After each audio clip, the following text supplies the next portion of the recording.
for that update from the Southern Front. We are going to be joined in studio now by Avi Melamed, founder of the Inside the Middle East Institute and one of our premier Middle East experts here. I want to talk about some of what we just heard about the advances on the Southern Front. 12,000 terror targets have been struck by the military since the beginning of this campaign. Ultimately, what does that mean? Because we're certainly not looking at 12,000 Hamas members eliminated. What are we talking about? Well, we are talking about a wide infrastructure that Hamas has been building for the last 20 years or so in Gaza Strip. One of the most significant things is to see how this whole intelligence is being accumulated while in motion, meaning there is ability constantly, because of the presence of the IDF on the ground, and this is something that we talked about in previous meetings. That presence on the ground enabled the IDF to further produce more and more intelligence, operational intelligence. And one of the most significant things is that operational intelligence is being translated in a very short period of time into operational mode. In other words, when the Israeli forces on the ground are producing this intelligence, in a very short period of time, there is translation of that into operational mode, which basically enables Israel to move and to eliminate those threats on the ground swiftly and decisively. Now, Avi, I want to talk about another front as well, because Gaza is something that's being discussed a lot for the obvious reasons, but there's also the West Bank starting to heat up. Just today, security forces dismantled an explosives lab, as well as foiling an imminent major terrorist attack on Israel itself. We just saw a terror attack, a shooting not too far from Netanya. What are we making of this? Is this beginning to escalate, or is this isolated incidents? Look, since the beginning of this war, one of Hamas' biggest dream and expectation is to see other arenas joining in. Obviously, one of them is, of course, the West Bank. Up until now, it didn't happen. It frustrates Hamas, and I hope that that will continue to be the situation. The Israeli forces in the West Bank are doing a lot of good work, basically making sure that there will be no infiltration or no percolation of terror attacks coming from the areas of the West Bank into other parts of Israel. Yet we have to be tuned to the fact that Hamas is doing everything possible in order to incite and initiate such attacks from the West Bank. Up until now, he was unable and not successful in doing that. Let's hope that that will stay the situation as it is. Well, not just the West Bank, not just Gaza. One of the other big challenges is the idea that Hamas will bring in other factors in the region, such as Hezbollah on the northern border. We are expecting Nasrallah to make a statement tomorrow where he's likely going to address this. Do we know where they stand?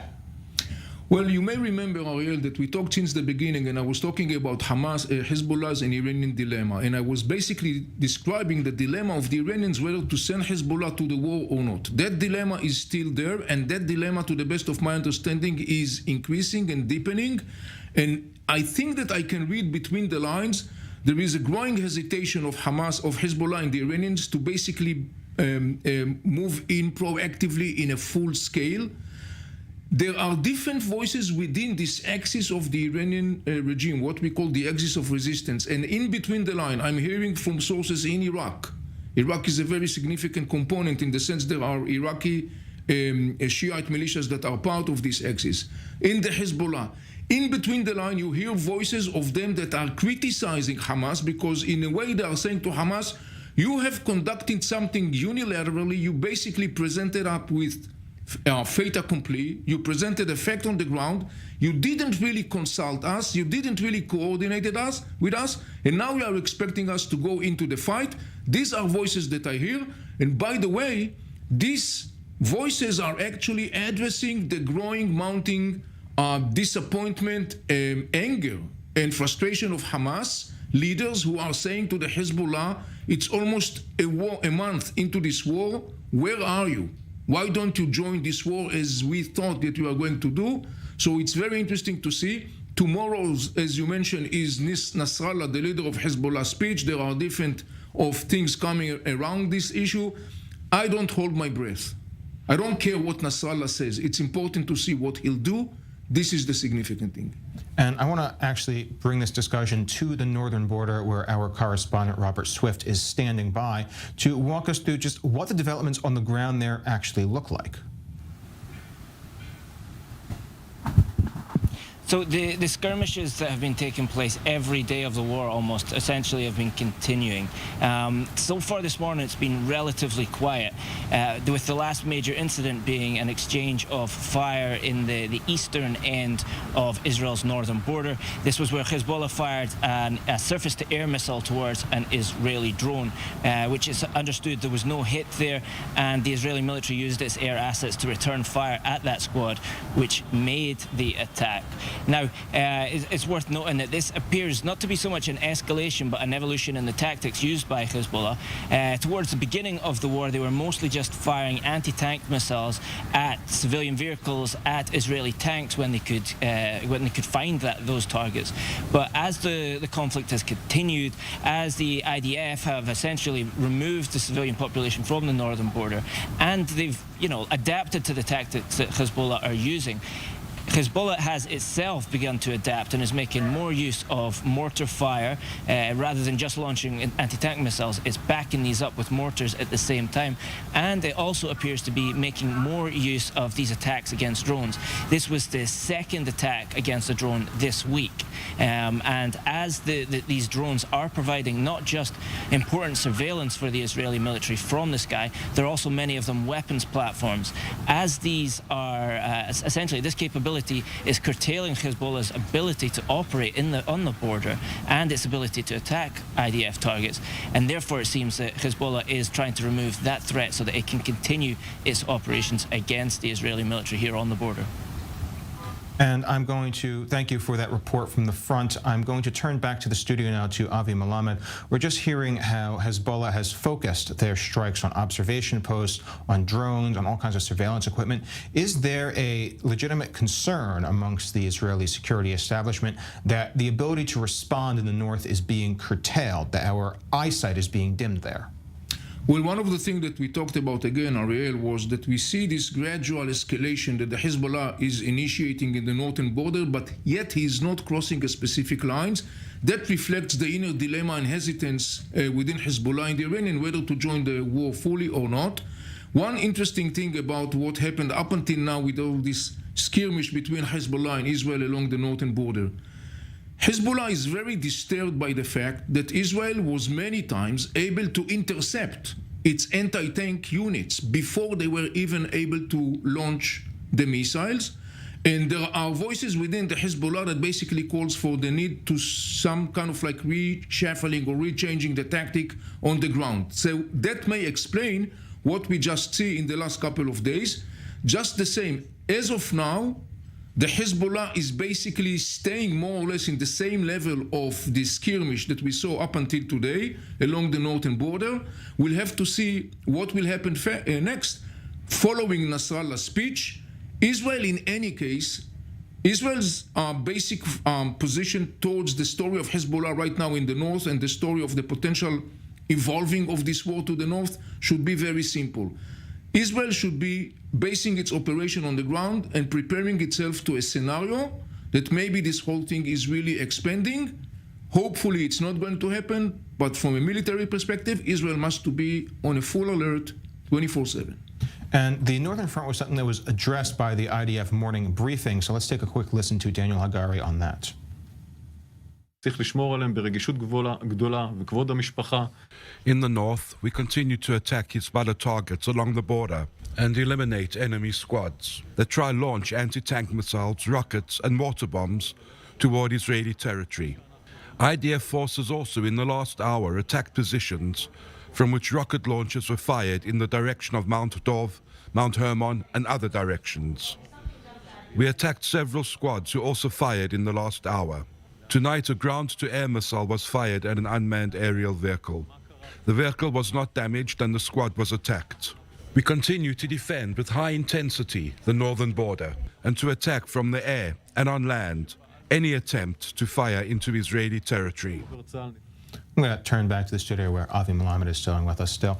What's the message that we are taking away from this? It seems like the IDF is saying we're strong, we're able to respond, don't mess with us, but is that really going to deter them? Well, look, at the end of the day, the final decision regarding that is in the end of the Iranians. And in the end of the day, I'm going back to what I've been saying since day one. The Iranians have a dilemma. Are they going to watch their Gaza-based arm cut off by Israel? Are they going to come to terms with the loss of Hamas and Islamic Jihad rule on Gaza Strip? Or are they going to send Hezbollah into the war? As I said from the beginning, the more the Israeli ground operation, and it is expanding and moving forward forcefully, Israel by now more or less is kind of like completing some sort of like a siege over Gaza City. The more it happens on the ground, the dilemma of the Iranians and the Hezbollah is intensifying, and they don't have really much time to make a decision. I think very cautiously, I think that what we see right now from the Hezbollah side and from other elements of the Iranian-backed axis of resistance, like for example the Iraqi Shiite militias that are backed by the Iranians, I think that I can detect some sort of like messages of the Hezbollah and the others that are basically some sort of like a PR campaign which is tuned to the day post the war, when maybe they will have to face a situation where they're going to be asked by their colleague, the Hamas and Islamic Jihad, why didn't you join the war? We'll have to listen very carefully to what Nasrallah will say tomorrow. Nasrallah is a master in belly dancing and rhetoric. We'll have to watch that, and most significantly, as I said before, particularly what's going to happen on the ground. Well, thank you very much. We are going to bring another interesting angle here, and that's how terror groups get their money, how they get their funding, and how they evade sanctions. And cryptocurrency has been one of those methods. Well, to break that down for us, we're joined in studio by Bezalel Eitan Raviv, CEO of Lionsgate Network. And I believe that you are going directly after these crypto wallets. Yes, basically what we do is crypto analysis through blockchain forensic. That's what we do for individuals. With the outbreak of the attack, we've got a message from the Ministry of Defense, and we basically moved everything aside to be able to intercept Hamas wallets and terrorist group crypto wallets. And this operation has been extremely successful, with over 100 wallets being frozen at this point, and this is basically just the beginning. How much money are we talking about on the crypto arena? Because we're talking about Hamas's funding. We're talking hundreds of millions from Qatar, coming from Iran, from stolen foreign aid. How much does the crypto really amount to in the face of that? So basically, the age of suitcases with lots of cash is kind of looming. So what's rising is crypto transactions that, for most people, consider to be behind the scenes when there's no one to see you. But the truth of the matter is that when you move a single dollar, and you can move $1 billion within just seconds on the chain, you have the spotlight right on you, and everyone watches all the time. So a lot of terrorist group moving a lot of money or accepting donations from people that basically support their action. The truth of the matter is, and that's what we do, is we put the recognition on who sent the money, okay, and who had received it. So basically, this is not just to send, crypto online, but also to enable us to say who did that. So we have an entity for any transaction that is made online on blockchain, and that's something that gives us not only power to freeze terror money by major black hats like Hamas and Hezbollah, and obviously without the capital running into their wallets, they can't really continue their warfare, right? Because it is a game to them. It's the purpose is capital in the end of the day.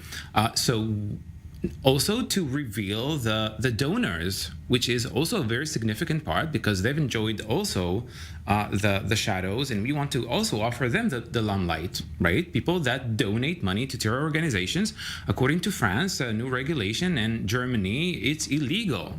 So there's much to be doing in that arena, and we're ready for the job. It's interesting because crypto was always billed as being completely untraceable, completely anonymous. How are you breaking through that? Truth, completely opposite. Once again, if you send $1 from one end to another, you can be found with the right means and tools. We'll be able to tell you who you are, where you live, what you do.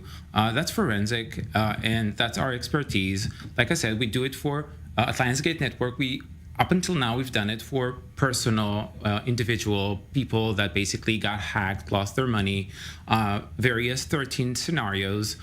And now we're completely dedicated to doing that And we believe, and that's our major vision for Lionsgate Network, is if we are able to monitor and put that, grand limelight or spotlight on blockchain transaction, we are we're far closer to having a safe environment for everyone to be using crypto onward.